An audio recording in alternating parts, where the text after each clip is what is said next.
মেঘা একটি বিশালাকার ক্যানভাসের সামনে দাঁড়িয়ে আছে। ক্যানভাসে অদ্ভুত এক নীল রঙের খেলা। ঠিক সেই মুহূর্তে ব্যাকগ্রাউন্ডে খুব মৃদু পিয়ানোর সুরে একটি কণ্ঠ ভেসে এলো। সবাই তো গোলাপ দেয়, আমি নীল অপরাজিতা দিলাম, কারণ তোর নাম মেঘা, আর মেঘের রং নীল না হলে তো বৃষ্টি হয়ে ঝরে না। মেঘা চমকে উঠল। শব্দটা কি বাতাস থেকে এলো, নাকি তার মনের গভীর থেকে? ঠিক তক্ষুনি ভিড়ের ভেতর থেকে কেউ একজন তাকে ডাকল, মেঘা, মেঘা। 10 বছর আগে দৃশ্যটা ঝাপসা হয়ে নীল রঙের ছোপে মিশে গেল। হঠাৎ দেখা গেল স্কুলের ইউনিফর্ম পরা নীল আর মেঘা। ক্লাসে স্যার খুব গম্ভীর হয়ে উপপাদ্য পড়াচ্ছেন। নীল পেট চেপে ধরে ফিসফিস করে বলল, মেঘা, আমার পেটের ভেতর বিশ্বযুদ্ধ শুরু হয়েছে। তোর টিফিনে ইলিশ মাছের তরকারি আছে না? চল না ক্লাসটা বাং দি। মেঘা, চুপ কর নীল, স্যার শুনে ফেলবে, এটা খুব ইম্পর্টেন্ট ক্লাস। নীল, ধুর, জ্যামিতি খেয়ে পেট ভরবে না, চল না পালাই। ঠিক তক্ষুনি স্যার পেছনে এসে দাঁড়ালেন। স্যার, নীল আর মেঘা, তোমাদের যদি ইলিশ মাছ নিয়ে এতই চিন্তা থাকে তবে ক্লাসের বাইরে গিয়ে ভাবো, গেট আউট। পরের দৃশ্যে দেখা যায় করিডোরে দুজন কান ধরে দাঁড়িয়ে আছে, কিন্তু দুঃখের বদলে নীলের মুখে চওড়া হাসি। সে মেঘার দিকে তাকিয়ে চোখ টিপল। মেঘা রাগ করতে গিয়েও হেসেই ফেলল। কোচিংয়ের ক্লাসরুম, নীল আর মেঘা পাশাপাশি। স্যার বোর্ডে একটা বৃত্ত আঁকছেন। নীল ফিসফিস করে বলল, জানিস মেঘা, আমাদের জীবনটাও এই বৃত্তের মতো, যেখানে শুরু হয় ঠিক সেখানেই ফিরে আসে। মেঘা, যদি মাঝপথে কম্পাসটা ভেঙে যায়? নীল, তাহলে বৃত্তটা ভেঙে একটা সরল রেখা হবে, যা কোনো দিন শেষ হবে না, আমাদের গল্পের মতো। নীল টেবিলের নিচে মেঘার আঙুল আলতো করে ছুঁয়ে দেয়। সেই স্পর্শের সাথে সাথে ব্যাকগ্রাউন্ডে গিটারের একটা কোমল তার বেজে ওঠে। সেই গিটারের সুরটা মিলিয়ে যাওয়ার আগেই আমরা দেখি বর্তমানের মেঘা গ্যালারিতে রাখা একটা গিটারের তারে হাত দিচ্ছে। অতীত আর বর্তমান এখানে মিলে মিশে একাকার। পয়লা বৈশাখের ভিড়ে নীল স্কেচবুক নিয়ে মেঘার লাল সাদা শাড়ির সৌন্দর্য আঁকতে ব্যস্ত। নীল, একটু স্থির হয়ে দাঁড়াতো মেঘা, তোর কপালে এই টিপটা যখন একটু সরে যায় তখনই তোকে সবচেয়ে বেশি জীবন্ত লাগে। আবার কোনো এক বৃষ্টির বিকেলে মেঘার জন্মদিনে নীল তার টিফিনের টাকা জমিয়ে কেনা এক নীল রঙের ডায়েরি উপহার দেয়। নীল, তোর সব কবিতা এখানে লিখে রাখিস, শব্দ একদিন মিলিয়ে যায়, কিন্তু ছবি আর লেখা থেকে যায়। মেঘা ডায়েরিটা বুকিয়ে তারা পা রাখে যৌবনে।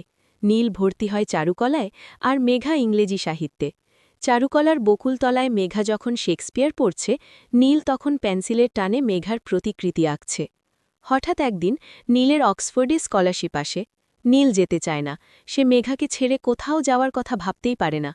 মেঘা, তুই না গেলে আমি নিজেকে কোনো দিন মাফ করব না নীল, এটা তোর স্বপ্ন, তুই যা, আমি তো আছি।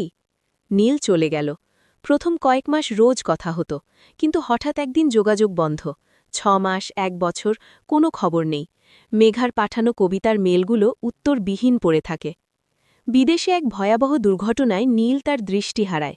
নীল ভেঙে পড়েছিল, কিন্তু তার ভেতর প্রকৃতি প্রদত্ত এক অদ্ভুত ক্ষমতা ছিল। সে চোখ বন্ধ করেও তার মনের ক্যানভাসে ছবি আঁকতে পারত। এই জাদুকরী গুণের কথা শুধু মেঘাই জানত। নীল ঠিক করল সে মেঘাকে তার এই অন্ধত্বের কষ্টের ভাগ দেবে না। সে যোগাযোগ বিচ্ছিন্ন করে দিল, কিন্তু তার তুলি থামল না। সে আঁকতে লাগল শুধু মেঘাকে। প্রতিটি ছবিতে সে মেঘার গ্রাণ, তার হাসির শব্দ আর বৃষ্টির ছোঁয়া মিশিয়ে দিল। গ্যালারির ভিড় ঠেলে মেঘা সেই অন্ধকার ঘরের দিকে গেল, যেখানে অজ্ঞাতনামা এক অন্ধশিল্পীর ছবি প্রদর্শিত হচ্ছে। মেঘা প্রতিটি ছবির তুলির টানে নীলকে খুঁজে পেল। ঘরের কোনায় ইজেলের সামনে বসে এক যুবক হাত দিয়ে ক্যানভাস স্পর্শ করছে। তার চোখ দুটো সাদা চশমায় ঢাকা। মেঘা কাঁপা গলায়, নীল, তুমি? নীল মুহূর্তেই চিনে ফেলল সেই কণ্ঠ। সে দাঁড়িয়ে পড়ে নিভৃত স্বরে বলল, 10 বছর হয়ে গেল মেঘা, কিন্তু তোর গায়ে সেই নীল অপরাজিতার গ্রাণটা একটুও বদলায়নি। নীল দেখালো তার শেষ ছবিটা। সেখানে কোনো মানুষের মুখ নেই, শুধু ঝিরঝিরে বৃষ্টি আর একটা নীল ডায়েরি। নীল দেখতে পায় না, কিন্তু সে জানে মেঘা কাঁদছে। নীল, আমি বিকেলের নরম আতে তোর কবিতাই ছিল আমার ক্যানভাসের রং, কিন্তু তোর কবিতাই ছিল আমার ক্যানভাসের রং। মেঘা নীলের চিবুক ছুঁয়ে দেখল। নীলের চোখে দৃষ্টি নেই, কিন্তু সেখানে এক অদ্ভুত প্রশান্তি। মেঘা: নীল, তুমি কি এখন ছবি আঁকবে না? তোমার সেই চারুকলার তুলিগুলো তো আজও আমার কাছে জমানো আছে। নীল: আঁকব মেঘা, তবে এবার আমি একা নয়, আমরা দুজনে মিলে আঁকব। আমি দেব রং আর অনুভূতি, আর তুই দিবি তোর শব্দের জাদু। আমাদের এই ছবিটার নাম হবে অন্ধকারের নীল আলো। শেষ দৃশ্য। 10 বছর আগের সেই কোচিং সেন্টারের সেই পুরনো বেঞ্চটি আজও সেখানে পড়ে আছে। বেঞ্চের ওপর ধুলো জমেছে, কিন্তু তার ওপর খোদাই করা নীল প্লাস মেঘা লেখাটি আজও উজ্জ্বল। বর্তমানে নীল আর মেঘা একে অপরের হাত ধরে বৃষ্টির মধ্যে হাঁটছে। ভয়েস ওভার: মেঘা: সবাই বলে ভালোবাসা অন্ধ। আমি বলি ভালোবাসা হলো সেই শক্তি যা অন্ধকারের ভেতর থেকেও জীবনের সবচেয়ে সুন্দর রংটা চিনে নিতে পারে। সেই অপপাদ্যটা আজও মেলেনি মেঘা, কারণ জ্যামিতিতে বৃত্তের শেষ থাকে, কিন্তু আমাদের এই নীল গল্পের কোনো শেষ নেই।